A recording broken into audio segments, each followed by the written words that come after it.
Bonjour tout le monde, j'espère que ça va bien.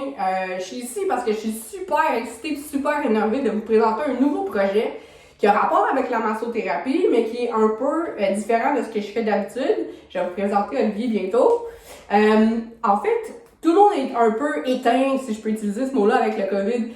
On est coupé dans qu'est-ce qui fait qu'on recharge nos batteries, qu'on décroche du travail. On est tellement rendu renfermé, puis coupé des autres. Il y a beaucoup de monde qui ont perdu le côté humain.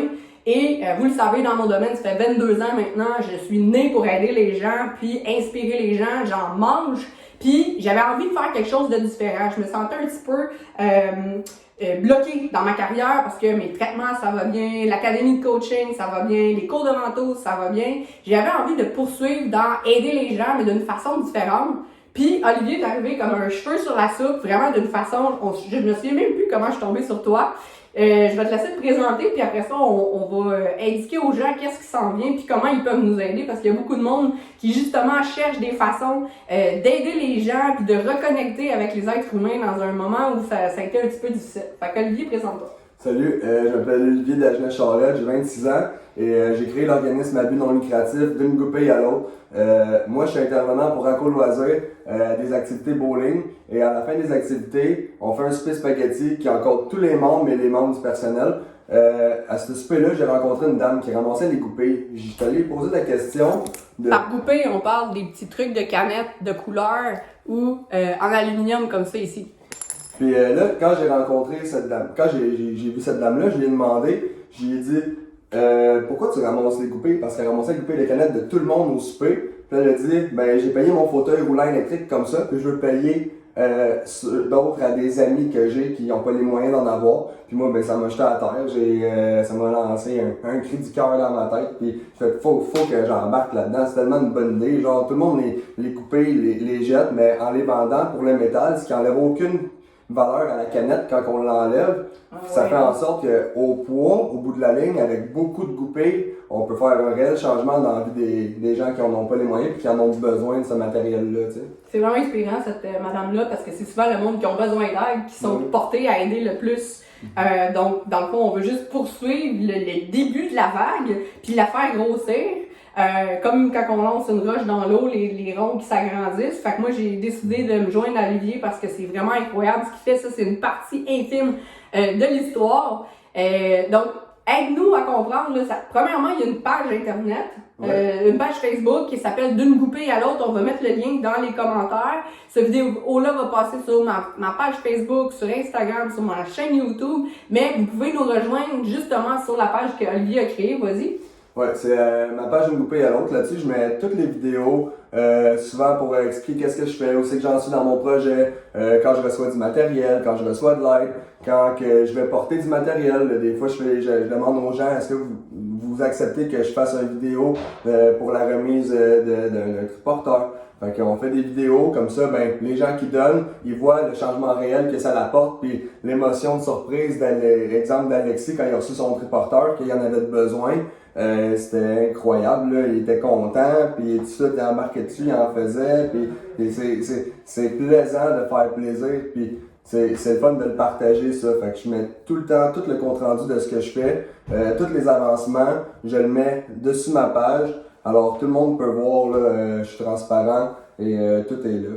Fait qu'un petit geste autant simple et anodin que juste 2-3 fois puis il vous reste dans les mains, de les prendre, de les mettre de côté, peut aider un monde de différence dans la vie de quelqu'un qui a besoin d'un triporteur ou qui veut juste changer son fauteuil roulant parce qu'il passe le maximum nombre d'heures dans son fauteuil roulant assis, toujours à la même place. Hein? Il y en a qui avaient de la misère avec le télétravail. Ben imaginez si vous êtes juste toujours dans la même chaise roulante, puis à un moment donné, ben oui, c'est désuet. Puis ça devient comme sa paire de jambes ou qu'est-ce qu'il y a besoin pour transporter. Vous êtes vite à changer vos voitures quand que ça commence à être juste un peu vieux, mais elle est bonne encore. Ben probablement que justement dans la vie de tous les jours de quelqu'un qui a un fauteuil roulant ou quelqu'un qui aurait besoin de plus performant encore aussi, comme le triporteur justement.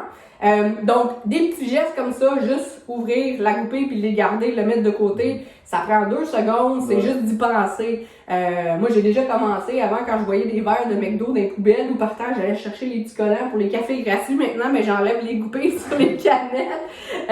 Puis comme tu as dit, les gens peuvent quand même vendre les canettes au coût de 5 sous, là, comme ils vont dans les dépanneurs, même sans ça. Mais ça peut faire la différence dans la vie de quelqu'un qui en a vraiment besoin. Oui, puis les gens qui se disent, moi je bois pas assez de liqueur, on boit une caisse de 24 de Pepsi par année, ben dites-vous qu'une plage c'est constitué de millions de grains de sable, mais chaque grain de sable est important pour faire la constitution de la plage. Fait que c'est chaque petit geste de tout le monde. C'est tout le monde qui se dit que juste ça fera rien. C'est juste le 25 coupé par mois, ça fera rien. Ben, c'est si 400 personnes avec 25 coupés par mois, ben ça fait déjà... ouais, puis vous pouvez demander à vos amis puis vos parents de l'amener, puis après ça, ben justement, l'autre annonce, c'est que ici, à la clinique universelle, où est-ce que se trouvent les bureaux de massothérapie sportive Claude Légaré, on va donner un centre de dépôt. Donc, il va y avoir, il faut séparer les goupilles de couleur puis les goupilles argentées, parce que sinon, c'est Olivier qui se tape tout le travail, donc c'est vraiment facile pour vous. Sinon, à la longue, ben, ça en fait beaucoup. Mais il va y avoir un bac pour les goupilles argentées, puis un bac pour les goupilles de couleur. Fait que vous pouvez les ramasser, les vôtres, puis votre famille ou vos amis ou au travail, puis les ramener ici. Donc, vous, plus vos amis autour, plus l'autre, ben oui, un petit geste de rien du tout, tout mis ensemble, comme tu as dit, ben à la fin, ça fait la grosse différence. Donc, sur la page, vous avez aussi tous les points de rassemblement. Donc, moi, j'ai des gens qui me suivent de partout au Québec. Fait que si vous êtes dans le coin de Sherbrooke, vous dites, ouais, ça va faire loin porter mes goupilles, vous pouvez toujours les envoyer si vous voulez. Mais il y a des points de dépôt un peu partout. Donc, je répète, on va mettre dans les commentaires la page d'une goupille à l'autre, puis vous allez pouvoir suivre ça. J'aimerais qu'on parle de Francis aussi. Oui. Francis, c'est quelqu'un qui... Ben, en fait, comment il s'est introduit d'une goupille à l'autre avec toi? Francis a vu ce que je faisais dans le fond dans la société, puis il s'est dit que ce serait une bonne idée de venir me parler pour... parce qu'il sentait que je pouvais l'aider justement, puis que j'aurais bon cœur à vouloir l'aider. Francis, au début de la pandémie, il était sur sa moto, puis il s'est fait rentrer dedans à 30 km/h. Il est maintenant paraplégique, avec une atteinte à la moelle épinière. Je veux pas m'affirmer là-dessus, mais je pense qu'il est paraplégique 4 ou 5, là. C'est pour ceux qui connaissent ça, là. C'est à partir du dessous du chest. Ouais, du thorax et en bas. Ouais, fait que c'est ça. Francis, il fait des efforts incroyables à tous les jours. Il aurait besoin de se lever. Maintenant, il peut plus parce qu'il est chez sa sœur, il n'a pas l'équipement nécessaire adapté. C'est pour ça que moi, à la fin de semaine, mais surtout le dimanche, là, je suis en semaine de relâche, je vais l'aider. Puis cette semaine, je vais y aller un peu plus parce que plus qu'il se lève, plus qu'il stresse ses muscles, puis plus que c'est bon pour lui. Parce que sinon, il est tout le temps couché. Mais moi, il faut que j'aille là superviser pendant qu'il tient debout. Parce qu'exemple, ses barres latérales sont sur un plancher de céramique. Puis il faut que je mette des trucs en dessous puis que je les tienne pour pas qu'il glisse. Parce que tout ce qu'il fait, c'est il fait travailler ses muscles en tout cas, il se tient comme en équilibre avec les barres. Le haut du corps. Fait qu'il force beaucoup avec les pectoraux. C'est comme s'il serait suspendu entre deux clôtures de même puis il se tiendrait. Mais avec tout le poids de son corps. Ouais. Pour que les gens puissent comprendre un peu la réalité. Là. Ouais. Puis pour peut-être compléter ce que tu as dit, c'est que dans le fond, moi, en regardant ton travail, en regardant ce que tu as fait, ça m'a tout de suite interpellée, mais j'ai tombé, oui, sur le vidéo de Francis qui a juste confirmé que je voulais embarquer dans le projet. Puis Francis, bon, c'est ça m'a touché, un accident de moto, moi qui en fais depuis bon nombre d'années. Mais ce qui m'a marqué chez Francis, parce que souvent on essaie d'aider les gens, puis il y a des fois on veut plus que les gens, donc ça nous draine. Puis les gens chez qui on donne, puis qui en donnent plus que le client demande, comme on dit en bon québécois, qui trippent ce que tu lui donnes par ses efforts, puis qui le font vraiment fleurir. Ben c'est ce que j'ai retrouvé en Francis. Il y avait, selon les médecins, il y avait plus grand chose de faire grand chose, comme on pourrait dire. Puis, je l'ai vu, les séquences vidéo que tu as mis. Il fait des chin-ups, il fait des push-ups en levant les fesses. Ouais, mais en ayant seulement le bas du chest qui fonctionne. C'est ça. Mais il est capable de lever les fesses. Il y a quelque chose, tu sais, on est tous influés électriques. Moi, je pense qu'il y a quelque chose qui se passe que le monde n'a pas trouvé. Mais, exact. Ouais. Ben, c'est ça. Fait que j'ai vu les séquences photos de quand il était dans le lit d'hôpital, avec ce qui est arrivé. Puis, t'as mis plusieurs séquences photos de vidéos justement de son parcours jusqu'à maintenant. Puis j'ai fait comme, mais mon Dieu, c'est un surhumain ou qu'est-ce qui se passe? Puis justement, il y a un côté qu'on s'explique pas des fois avec la science ou avec le corps humain. Il y a un côté que la volonté peut venir chercher. Puis pour avoir été témoin en 22 ans de carrière de plusieurs choses que les médecins ont dit que ça arriverait jamais, puis finalement oui. puis par des amis très proches à moi aussi. Quand j'ai vu Francis, j'ai dit, mais c'est un guerrier. Puis en m'informant un tout petit peu, il a fait beaucoup le tour de qu'est-ce que le monde pouvait l'aider et lui offrir avec, bon, l'intervention après l'hôpital, puis dans le centre de réadaptation que je l'ai vu aller avec toi. T'étais pas mal toujours à ses côtés aussi, c'est vraiment bien de vous voir aller ensemble. La vidéo que je fais avec lui, là, c'est dans sa chambre chez sa sœur. Exact. Puis quand moi je lui ai parlé, parce que j'ai demandé à Olivier de nous mettre en contact, je voulais savoir un peu plus sa réalité, qu'est-ce qu'il a besoin, qu'est-ce qu'il réussit à faire en ce moment, qu'est-ce qui a encore le plus de misère puis qui pourrait améliorer sa condition de vie, son bien-être. Puis j'ai vu aller avec des exercices de physio, il m'a dit que justement il avait fait un peu le tour de qu'est-ce qu'il était capable d'avoir comme ressources. Puis ben maintenant, c'est un peu nous, tu sais. Puis je le sais que moi, en sortant un peu du cadre traditionnel du masso typique au Québec, en faisant un petit peu plus, en poussant la massothérapie sportive puis thérapeutique vraiment loin, je sais que je vais être capable de l'aider parce que il y a des choses que j'ai faites que je comprends même pas qu'il réussit à faire en ce moment. Et j'ai le goût de l'aider à dépasser ça encore parce qu'il y a une volonté de faire. Puis c'est le genre de personne que quand il donne un petit peu d'aide, il fait valoir fois 1000, mais il redonne aussi justement à la communauté d'une coupée à l'autre, etc. Fait que je veux pas qu'on fasse une vidéo trop longue, je voulais juste présenter Olivier, son projet. J'ai décidé d'embarquer là-dedans, ça va me faire du bien à moi, mais ça va faire du bien à plusieurs personnes. Puis je pense que ça peut vous faire du bien aussi si vous n'êtes pas capable d'offrir des soins à Francis comme moi je vais faire. Je vais faire appel aussi à tous les massothérapeutes sur mon groupe de 3000 massos partout au Québec. Je vais essayer le plus possible de pouvoir offrir un traitement par mois à Francis, ne serait-ce que soit moi ou un masso.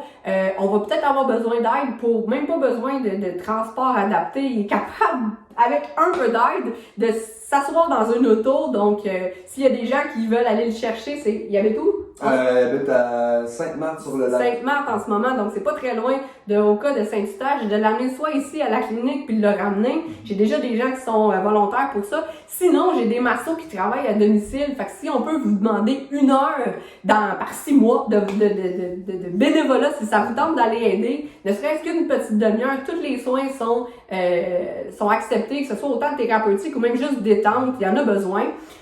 Puis ceux qui sont pas capables d'offrir des traitements, ben vous pouvez avec un petit geste de rien, justement faire la différence puis aider pas juste Francis, mais tout le monde qu'on veut aider parce que c'est important de dire qu'il y a vraiment beaucoup de monde qui t'aide en ce moment.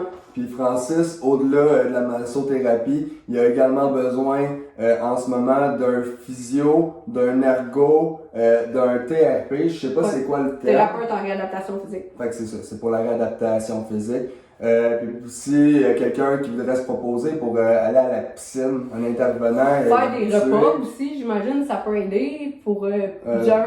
Il y a sa sœur qui s'en on va être avec sa sœur, mais je sais pas. Bref, si vous voulez aider de quelque façon que ce soit, puis pas juste Francis, que ce soit si, exemple, tu as besoin d'aller porter une chaise roulante en quelque part ou d'aller en récupérer une, ben on prend toute l'aide possible. Ça va vous faire du bien, ça va faire du bien à plein de monde. Je pense qu'on est rendu là en 2022, surtout avec tout ce qui est arrivé. C'est le temps de revirer le bord, puis de redevenir le plus humain possible, puis justement de montrer qu'on est capable de s'aider malgré les circonstances. Puis voilà. Oui, puis je voudrais rajouter quelque chose.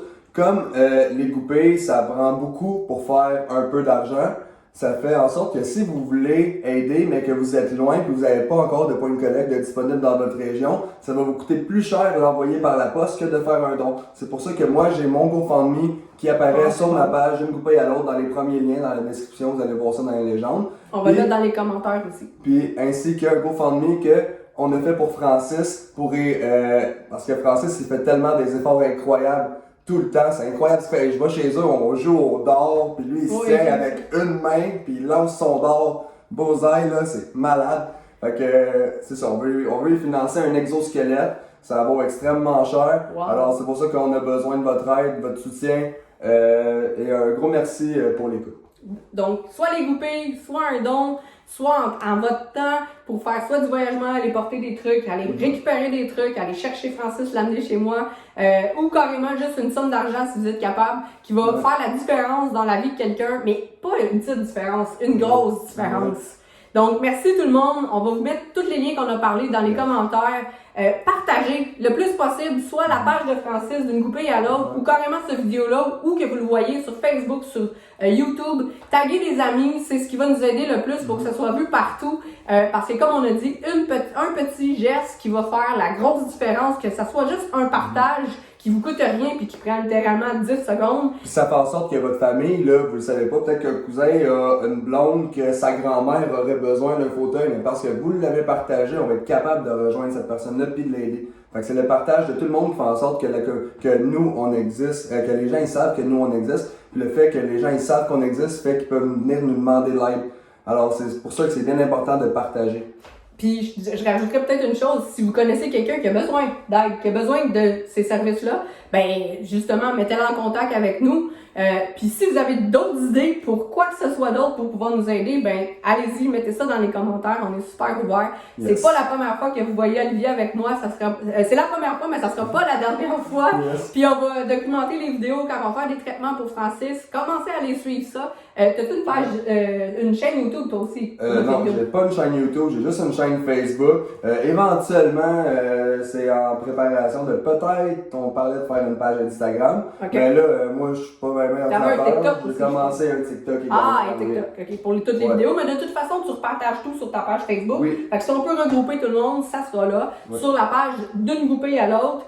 Commencez à ramasser ça, ça prend pas beaucoup de place.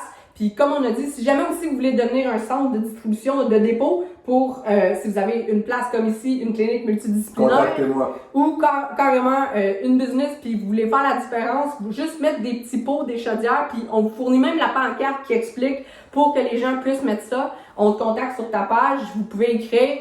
Olivier a aussi une équipe qui va pouvoir, quand vous écrivez un message sur la page d'une groupée à l'autre, ils vont vous répondre, ils vont vous donner toutes les informations. Olivier, merci. Mais ça fait plaisir. Merci d'être ici, mais merci de tout ce que tu fais. Puis ça me fait plaisir de rentrer dans cette vague-là avec toi. Mais merci de ton intérêt envers nous et de vouloir nous offrir ton aide. Francis, c'est pour toi et pour tous les autres. Merci tout le monde! Salut!